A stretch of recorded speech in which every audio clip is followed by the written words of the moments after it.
आज के गणतंत्र दिवस समारोह के अध्यक्ष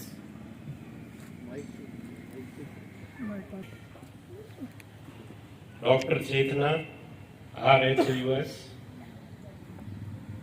श्री सीताराम जी स्वरूप, संयुक्त निदेशक राजस्थान जन आधार प्राधिकरण आयोजना विभाग,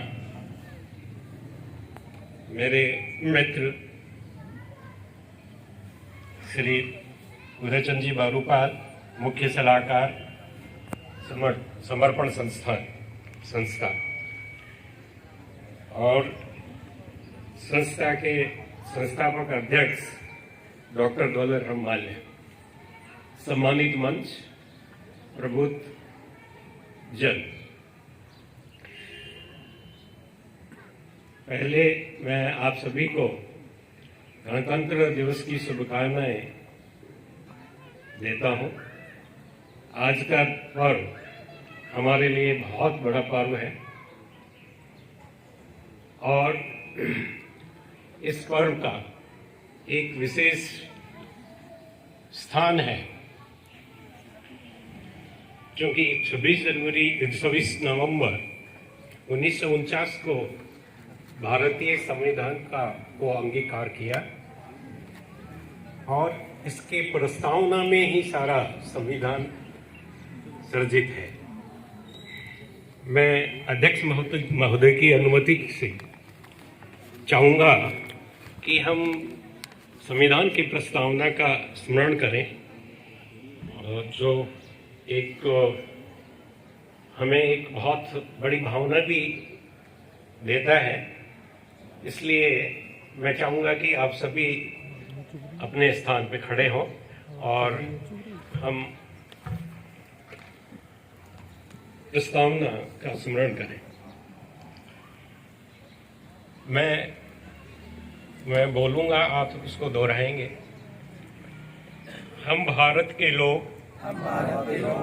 भारत को एक संपूर्ण प्रभुत्व संपन्न समाजवादी धर्मनिरपेक्ष लोकतंत्रात्मक गणराज्य बनाने के लिए तथा उसके समस्त नागरिकों को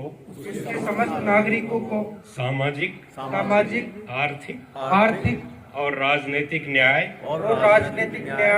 विचार अभिव्यक्ति विश्वास धर्म और उपासना की स्वतंत्रता प्रतिष्ठा और अवसर की समानता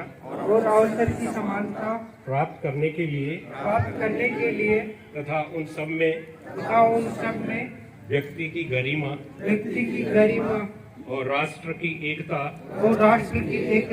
और अखंडता सुनिश्चित करने बंधुता बढ़ाने के लिए दृढ़ संकल्प। धन्यवाद। मैं, जैसा कि संस्था का नाम ही समर्पण संस्था है, समर्पण का मतलब डिवोशन, अंग्रेजी में हम इसको जान सकते हैं डिवोशन के हिसाब से। और मैं सर्वप्रथम डॉक्टर माल्या, मुख्य सलाहकार श्री बारूपाल जी और उनसे इस संस्था से जुड़े हुए सभी सदस्यों की बुरी सराहना करता हूं कि इन्होंने बहुत ही बड़ा समर्पण का काम हाथ में लिया हुआ है।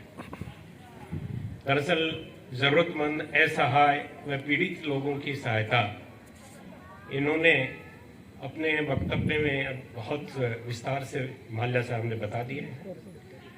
समर्पण वस्त्र बैंक भी इनके दफ्तर से ही चलता है और अभी एक बहुत बड़ा प्रोजेक्ट जिसके बारे में आपने बताया है, समर्पण आश्रय केयर होम, जिसे पॉपुलरली हम जानेंगे दादा पोता संस्था। इसके बाद मैं आज की विचार गोष्ठी, क्योंकि मैं बहुत बड़ा वक्ता तो नहीं हूँ और इस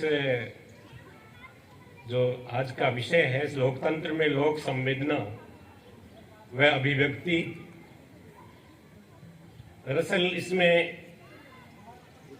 काफी लीगल इश्यू, न्यायिक तत्व शामिल हैं, पहलू तत्व शामिल हैं। तो उनके बारे में तो मैं ज़्यादा नहीं बोल पाऊंगा। मैं एक बिल्कुल सामान्य रूप से आपके सामने कुछ मेरे विचार प्रकट करूंगा। जो न्यायिक पहलू हैं उनके लिए डॉक्टर चेतना और श्री सीताराम जी स्वरूप और हमारे अध्यक्ष महोदय भारूपाल जी ज़्यादा प्रकाश डालेंगे। दरअसल लोकतंत्र क्या है, इसको हम सामान्य तरीके से, जैसे कि हम बहुत ही प्रारंभिक शिक्षा के लेवल स्तर पे हमने पढ़ा है, तो मैं एक बहुत बहुचर्चित प्रसिद्ध अमेरिकी राष्ट्रपति अब्राहम लिंकन की लोकतंत्र की परिभाषा से इसको समझने की कोशिश करूंगा और आपके सामने रखा हूं, समझा है, उसके हिसाब से आपके सामने प्रस्तुत करता हूं। उनका कहना है कि लोकतंत्र जनता के द्वारा जनता के लिए जनता का शासक है। अब हम लोग इस वर्ष 75वां अमृतसर आजादी का अमृतसर महोत्सव मना रहे हैं और जनता द्वारा जो हम अपने प्रतिनिधियों को केंद्र में संसद में भेजते हैं एज एमपी के रूप में, तथा विभिन्न विधानसभाओं में एमएलए के लिए हम अपना वोट देकर अपना प्रतिनिधित्व करते हैं।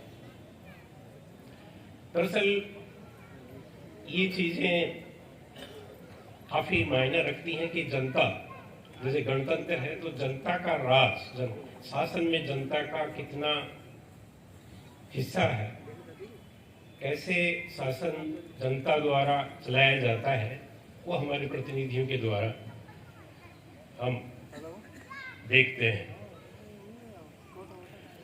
दरअसल हमारा जो शासन है वो हमारे संविधान से चलता है और इस शासन चलाने के लिए हमारे यहाँ 3 स्तंभ हैं, न्यायपालिका, विधायिका और कार्यपालिका। ये अपने अपने क्षेत्र में स्वतंत्र हैं, एक दूसरे के कार्य क्षेत्रों में हस्तक्षेप नहीं करते हैं, लेकिन कुछ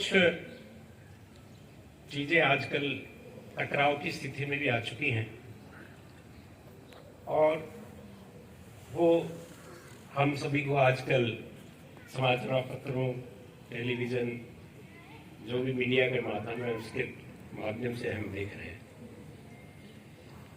दरअसल संवेदना, पब्लिक सेंटिमेंट, मतलब लोक संवेदना, मतलब पब्लिक सेंटिमेंट क्या है, जैसा मैं एक साधारण तरीके से सोच पाया हूं कि सरकार की कोई नीति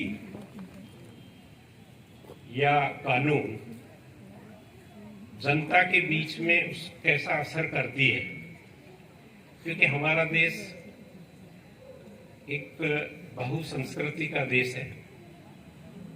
यहाँ अलग अलग समुदाय हैं, जातियां हैं, धर्म है। कोई भी समुदाय, जाति या धर्म के अनुसार कोई अगर नीति या कानून नहीं हो तो एक तरह की भावना जगती है उनमें, वो शायद अच्छी भी हो सकती है, चाहे थोड़ी विपरीत भी हो सकती है। तो इसी कड़ी में मैं आपको करीब 58-59 वर्ष पहले ले चलूंगा, जब हमारा देश बहुत ही गरीबी से गुजर रहा था विशेष तौर से खाद्यान्न के क्षेत्र में। श्री लाल बहादुर शास्त्री हमारे प्रधानमंत्री थे 1965-66। उन्होंने देखा कि हमारे देश में गरीब लोग भूखे सो जाते हैं, उनको भरपेट खाना भी नहीं मिलता है। उन्होंने एक आह्वान किया, एक अपील करी देशवासियों से कि हम लोग अगर एक समय खाना नहीं खाएंगे तो कम से कम गरीब लोगों को थोड़ा बहुत खाना जरूर मिलेगा। और मैं चूंकि उस समय से गुजरा हुआ हूँ, हमें पता है कि यहाँ पे खाद्यान्न की बहुत ही किल्लत थी। तो उन्होंने और हमारे यहाँ गेहूं अमेरिका से मंगाते थे, उसको PL 480 बोलते थे। बहुत ही घटिया किस्म का गेहूं था उसमें, लेकिन चूंकि यहाँ खाद्यान्न की कमी थी तो जैसे तैसे जनता को उस गेहूं से भी काम चलाना पड़ता था। तो गांधी जी के उस आह्वान पर आज भी सोमवार का व्रत, क्योंकि उन्होंने केवल सोमवार का एक समय खाने के लिए आह्वान किया था, तो आज भी बहुत सारे लोग एक समय खाना खाते हैं गांधी जी की और शास्त्री जी की उस अपील के लिहाज से। उनका एक दूसरा नारा था, जय जवान जय किसान, जो आज भी उतना ही महत्व रखता है जो 1965 में उन्होंने दिया था। तो ये एक संवेदना से जुड़ी हुई बात है।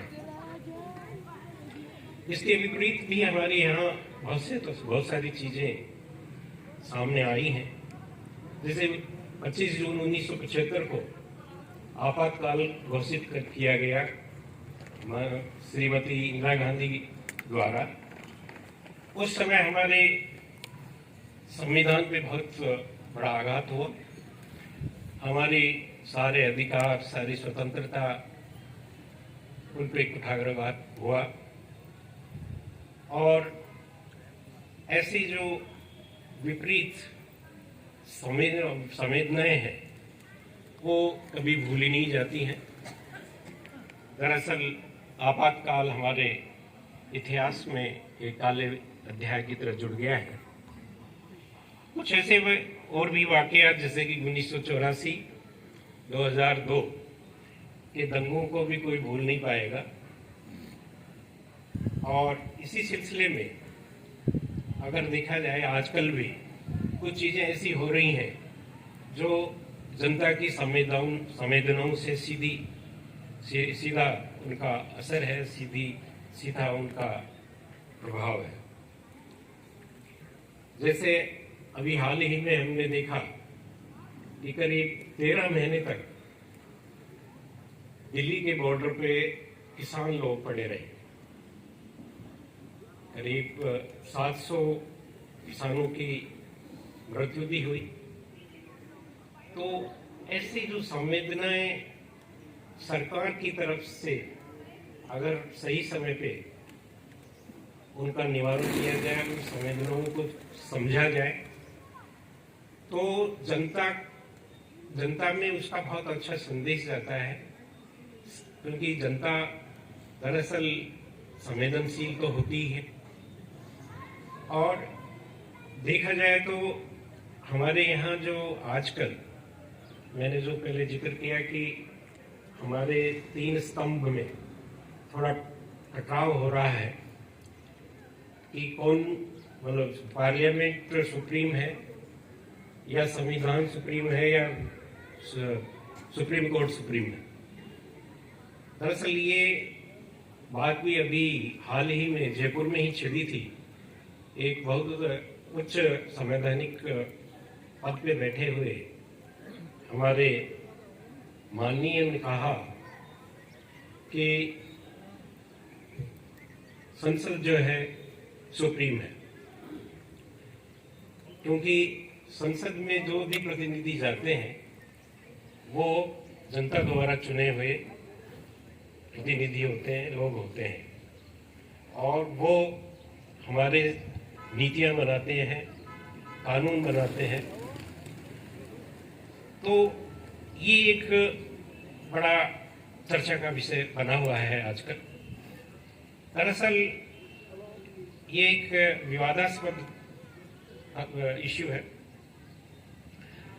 जरूर संसद में हमारे प्रतिनिधि जाते हैं, लेकिन हमारे प्रजातंत्र में, हमारे लोकतंत्र में संविधान को ही सुप्रीम माना जाता है और संविधान के हिसाब से ही शासन चल रहा है। हालांकि जैसे ऐसा नहीं है कि दूसरे लोकतंत्र में संसद भी सुप्रीम मानी जाती है, जैसे कि ब्रिटेन में, यूके में संसद को सुप्रीम माना गया है। उनकी जो ताकत बहुत बड़ी मानी गई है। एक समय था, उनको कहा जाता था कि ब्रिटेन की संसद सब कुछ कर सकती है, मर्द को औरत और औरत को मर्द भी बना सकती है। लेकिन हमारे यहाँ उल्टा है। ये चीजें तो कुछ मैंने सामान्य तौर पे संवेदना से संबंधित बताई। दूसरा आयाम आज के गोष्ठी का है अभिव्यक्ति। दरअसल अभिव्यक्ति एक बहुत ही महत्वपूर्ण अधिकार है, फंडामेंटल राइट है, जो अनुच्छेद संविधान के अनुच्छेद 19(1)(a) में वर्णित है। और इसका उपयोग हर जन करना चाहता है और उसके ऊपर भी आजकल काफी कुठाराघात हो रहा है। दरअसल एक यहाँ अभिव्यक्ति के मुद्दे पर हम चौथे स्तंभ को भी ला सकते हैं, जो कि मीडिया है। मीडिया का भी इसमें बहुत बड़ा रोल है, जो कि हमारी स्वतंत्रता के, जो बोलने की स्वतंत्रता है, फ्रीडम टू स्पीच, उसको उजागर करने में काफी पीछे रहा है। हमारी मीडिया जैसे समाचार पत्र, टेलीविजन, पत्रिकाएं और आजकल तो सोशल मीडिया भी बहुत ज्यादा महत्वपूर्ण हो गया है। इन वजह से आजकल हम देख रहे हैं कि जो हमारे जो मुख्य चैनल है, उनमें हमारी जनता की आवाज नहीं उठाई जा रही है, जनता के मुद्दे नहीं उठाए जा रहे हैं। उससे काफी कुछ हमारी स्वतंत्र बोलने की स्वतंत्रता है, उस पर उल्टा असर हो रहा है। दरअसल कुछ वाकयात इन दिनों होते रहे हैं, पहले से भी होते रहे हैं, लेकिन आजकल कुछ ज्यादा ऐसे वाकयात हुए हैं जो हमारी अभिव्यक्ति पे सीधा असर डालते हैं। बोलने की स्वतंत्रता उतनी हम नहीं पा रहे हैं जितना कि हमें अधिकार है। हालांकि उसकी एक लक्ष्मण रेखा है जो सभी लोगों को उसका ध्यान रखना चाहिए। कोई भी अगर दूसरा आदमी आपकी बोलचाल से प्रभावित हो, उसका विपरीत असर हो, तो ऐसी भाषा नहीं बोलनी चाहिए। लेकिन आजकल हम ऐसा देख रहे हैं और एक पक्ष को बोलने की पूरी छूट दे रखी है और दूसरे पक्ष काफी से गलत तरीके से प्रभावित है। तो इसी संबंध में मैं एक छोटा सा किस्सा सुनाना चाहता हूँ, जो हो सकता है कि संवेदना और अभिव्यक्ति के लिए बहुत ठीक हो। एक राजा था, उसने एक पुल का निर्माण करवाया। उस पुल के निर्माण के बाद राजा ने कहा कि जो भी इस पुल के ऊपर से गुजरेगा उससे कर लेना, टैक्स लेना। तो जो भी उस पुल से गुजरता था व्यक्ति, उससे कर लिया जाता।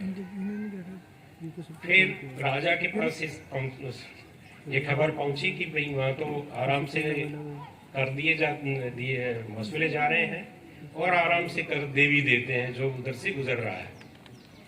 राजा ने कहा कि इसका तो कोई विरोध ही नहीं हुआ, तो उन्होंने हुक्म किया कि जो उधर से गुजरे उससे कर भी ले लो और एक जूता भी मारो। तो जो भी लोग उधर से गुजरते थे तो कर भी देते थे और एक जूता भी खाते थे। तो एक सिलसिला चलता रहा, राजा के पास ये बात पहुंची तो उन्होंने कहा कि अच्छा, ये हमारा दबदबा अभी भी बरकरार है, कोई इसकी कोई खिलाफत नहीं कर रहा है। तो राजा ने फिर हुक्म किया कि कर भी ले लो और 2 जूते मारो जो उधर से गुजरता है। तो ये सिलसिला भी बड़ा बखूबी चलता रहा। फिर राजा ने कहा कि कोई उधर से कोई विरोध नहीं हुआ। बोला साहब कोई विरोध नहीं हो रहा। तो बोले कि क्यों नहीं विरोध हो रहा, जो भी गुजरते हैं उनसे पूछिए।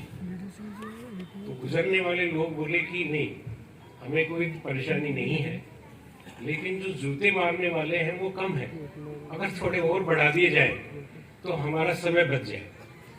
तो ये देखिए, इन दोनों आयामों को आप इससे कैसे जोड़ सकते हैं। आज के कुछ वारदात कैसे हुए हैं। हालांकि मैं पहले ही बोल चुका हूँ कि मुझे विषय के बारे में जो न्यायिक पहलू है वो ज्यादा मुझे उन पे पकड़ नहीं है, लेकिन कुछ चीजें मैं आपके सोच के लिए भी छोड़ के जाता हूँ कि क्या हम भारत के नागरिक आपराधिक छवि के लोगों को चुनते रहेंगे? एक सवाल मेरे दिमाग में आया। दूसरा, क्या सभी राजनीतिक दल ऐसे आपराधिक छवि वाले लोगों को टिकट देते रहेंगे? तीसरी बात, क्या गोदी मीडिया, जो आजकल काफी प्रचलित शब्द है, जनता के सरोकारों के मुद्दों को उठाएगी? और चौथा, हालांकि बहुत सारे मुद्दे हैं, लेकिन चौथा, क्या संवैधानिक मूल्यों की पालना सही रूप में होती है या होती रहेगी? इसी के साथ मैं ये सारे आपके विचार के लिए छोड़ता हूँ और मुझे आपने बहुत ही धैर्य से सुना, उसके लिए बहुत बहुत धन्यवाद।